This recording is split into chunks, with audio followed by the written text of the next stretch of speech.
76% electoral bond आपके पास आते हैं।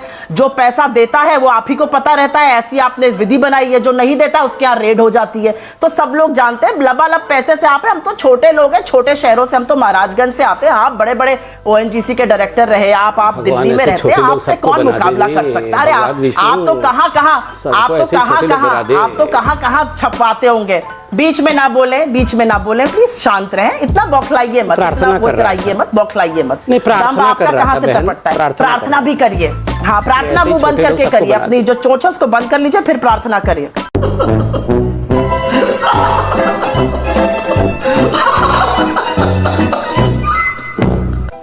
हाँ, आप जो है ना, चोंच तो किसका है मैं बताऊं? 76% ये ऐसी भाषा कहाँ से लाती हैं आप? ये कैसी भाषा कहाँ से लाती है? कौन से स्कूल से पढ़ी हैं आप? आप मुझसे प्लेकार्ड का रेट पूछ रहे थे, मैंने आपको बता दिया। चोंच हम तो चोंच से बोलते हैं, आप कहाँ से बोलती हैं? अभी बताता है भाई, अभी बताता है, अभी किया ना, अभी बताता है। नहीं, हम तो चोंच से बोलते हैं, आप कहाँ से बोलती हैं बताइए जरा। कॉमेडी सेंट्रल, पहले आप भाषा सीखिए, ये चोंच वोंच बोलना बंद करिए, अच्छे भाषा से बात करिए और आराम से बोलिए, हम इंटरफेयर नहीं करेंगे। बोलिए अब आप। मैं बहस कैसे भी करूं, कोई भी प्लेकार्ड लेके करूं, मैं आपके बीच में व्यर्थ में बोलती नहीं हूं, क्योंकि मैं तर्कों से बात करती हूं, तथ्यों से बात करती हूं। लोग मेरी बात समझते हैं। आप जो फंफा दिमाग लगे करते हैं, लोग समझते हैं कि आप महामूर्ख हैं, इसमें कोई संदेह नहीं है। करते रहिए। मैं कम से कम गालियों के साथ तर्क नहीं करता हूं मैडम, कभी गाली नहीं देता हूं, याद रखिए इस बात को। वापस पूछूंगी, मैं गाली का समर्थक नहीं हूं आपसे। चोंच बंद करो, तंत्र है ये सब भाषा में प्रयोग नहीं करता हूं मैडम, ना समर्थन करता हूं। सदन जो है वो लोकतंत्र का मंदिर कहा जाता है। सदन में बहस होती है, सदन में पॉलिसी बनती है, सदन में वाद विवाद होता है, सब कुछ होता है, वाक्पटुता भी होती है, छंद विछंद सब होते हैं। उसी लोकतंत्र में सदन की एक और रिस्पॉन्सिबिलिटी है कि जब सरकार सो जाए कुंभकर्ण की नींद, तो विपक्ष का कर्तव्य है उस सोती हुई सरकार को जगाना, उनको मुद्दों से अवगत कराना। यह सरकार सो गई है, यह सरकार अपने दम्भ और राजहट में इतनी चूड़ है कि इसको कोई फर्क नहीं पड़ता है। और हम मुद्दों को उठाकर, चाहे वो किसान का मुद्दा हो, आज देश किसानों की बात कर रहा है कि हमने पार्लियामेंट में और पार्लियामेंट के बाहर वो मुद्दा उठाया। हम महंगाई का मुद्दा उठा रहे हैं, बेरोजगारी का मुद्दा उठा रहे हैं, हम राष्ट्र सुरक्षा के साथ हुए खिलवाड़ जो जासूसी के माध्यम से हुआ, उस मुद्दे को उठाएंगे। सरकार जवाब ना देकर ये दिखा चुकी है कि इनके यहां दाल में कुछ काला है। और सरकार के संसदीय प्रणाली के मंत्री जब बाहर आके कहते हैं ये नॉन इशू है, तो हमें पता है कि वो किस तरह से इशू डिस्कस करना ही नहीं चाहते हैं। वो एडजर्नमेंट मोशन, अमीश जी आपने भी पार्लियामेंट कवर किया, 10 सेकंड की बात कह के खत्म करूं। एडजर्नमेंट मोशन जब आप देते हैं तो आप एक बहस को आकर्षित करते हैं। तमाम एडजर्नमेंट मोशन सरकार को विपक्ष ने दिए, हम ही ने नहीं और विपक्षी पार्टियों ने दिए। उसको क्यों नहीं स्वीकारा गया? अगर वाकई में बहस करानी थी तो उसको स्वीकारते, उसको क्यों नहीं स्वीकारा गया? और मुझे आज लगा इस व्यक्ति ने आज हाथ जोड़ के माफी मांगी उन यतीम बच्चों से, अच्छा लगा, क्योंकि इन्हीं की सरकार की अकर्मण्यता के चलते उनके माँ बाप बेचारे कोरोना में शहीद हो गए। कुछ व्यूअर्स के सवाल आए हैं, वो सवाल भी मैं लूंगा। प्रवक्ता ने माफी मांगी, मुझे कुछ सवाल भेज रहे हैं ट्विटर के जरिए, फेसबुक के जरिए, इंस्टाग्राम के जरिए, वो सवाल भी मैं लूंगा। मेरा वादा है आपसे, बहुत सारे सवाल आए हैं। मेरी टीम मुझे बता रही है कि आज के डिबेट पर सोशल मीडिया पे बहुत लोगों का रिस्पॉन्स आया। संबित आप अपनी बात को रखिए। देखिए अमीश भाई, हम तू में डिबेट में कर सकते हैं, मगर हमें बहुत संवेदनशील होने की आवश्यकता है।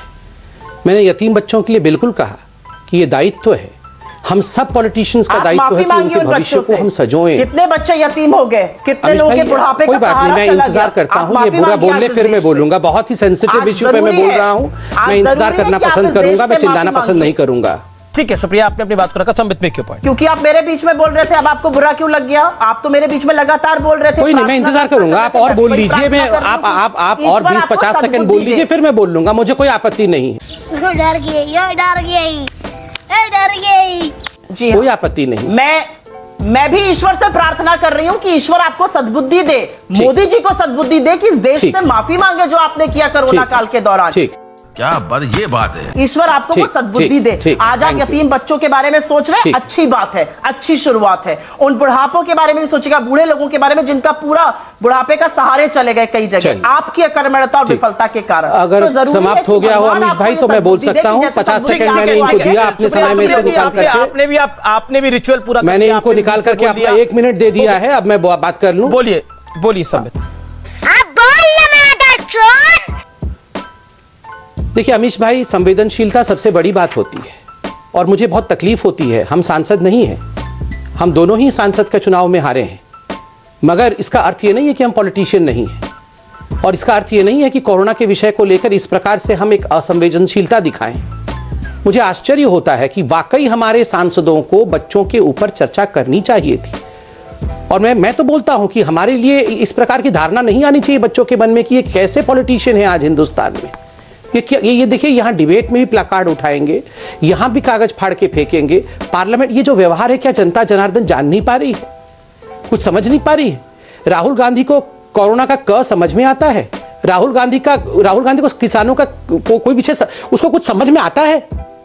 अमीश भाई, on a very serious note, इसको आप मतलब एक मजाक मत सोचिएगा।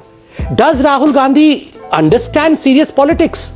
अरे उसके तो G23 वाले ही उसके साथ नहीं है। कल मैं इंटरव्यू देख रहा था, कपिल सिब्बल ने इतनी बड़ी एक मीटिंग अपने घर में रख ली जिसमें सारे विपक्षियों को बुला लिया, दोनों मां बेटे को छोड़ दिया। बताइए, अध्यक्ष और जो फॉर्मर अध्यक्ष को छोड़ रखा है। जो आप अभी मत आइए, अभी प्लकार्ड उठाइए, मुझे बोलने दीजिए, बाद में प्लकार्ड लेके आइएगा। आप बताइए अमीश जी, जिसको उसकी पार्टी के खुद लोग सीरियसली नहीं लेते हैं, इतना बड़ा नेता इनका है कपिल सिब्बल, खुद बुलाते नहीं है राहुल गांधी को। ये क्या राहुल गांधी समझते हैं?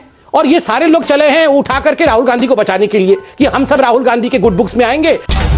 बोलने दे, तकलीफ हुआ है बेचारे को, बोल।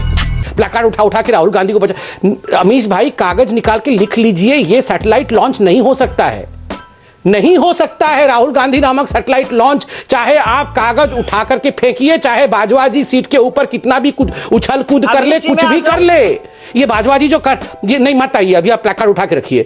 देखिए, ऐसा है कि ये बाजवा जी ने जो किया है, आप जानते हैं क्यों किया बाजवा जी ने ऐसा? ये इनकी कॉम्पिटिटिव पॉलिटिक्स है। व्यक्ति का हमेशा नहीं, आपको नाम बताने की आवश्यकता नहीं है। आप काहे परेशान हो जाते हैं? नहीं, आप सवाल पूछिएगा। आप काहे परेशान हो जाते हैं? अभी मैं परेशान नहीं हो रहा हूँ। मैं अमीश जी से पूछ रहा हूं, मैडम, जब प्लकार्ड उठाया जाता है तब बोलते नहीं है, उस समय केवल प्लकार्ड उठाया जाता है। ये आपका पार्टी का रूल है, आप क्यों तोड़ रही हैं? अभी आप प्लकार्ड उठाइए, मुझे क्या बोलने करते हैं आप? शांत रहिए, शांत रहिए, बात करिए अपनी। चलिए, कैसे शांत रहूं? मेरा समय है ना, मेरा समय है। अभी आप प्लकार्ड उठाइए। देखिए, बीपी हमें नहीं है मैडम, जिसके पास राहुल गांधी होता है बीपी वही होती है। अमीश भाई, आप बताइए, झूठ बोलते हो, कोई तो दवाई खाते होगे, कैसे पचा पाते? मैं बता रहा हूं अमीश भाई, मैं झूठ बोलते हैं, कौन सी पाचन क्रिया करते हैं भाई? अमीश भाई, मैं शांति से बात कर लूं जरा। अमीश भाई, जो बाजवा साहब ने किया है कॉम्पिटिटिव पॉलिटिक्स है। मैं कंप्लीट कर लूं 10 सेकंड में, फिर ये आ जाएंगी। नहीं, ये बिक गई है गवर्नमेंट। अब गवर्नमेंट में कुछ नहीं है।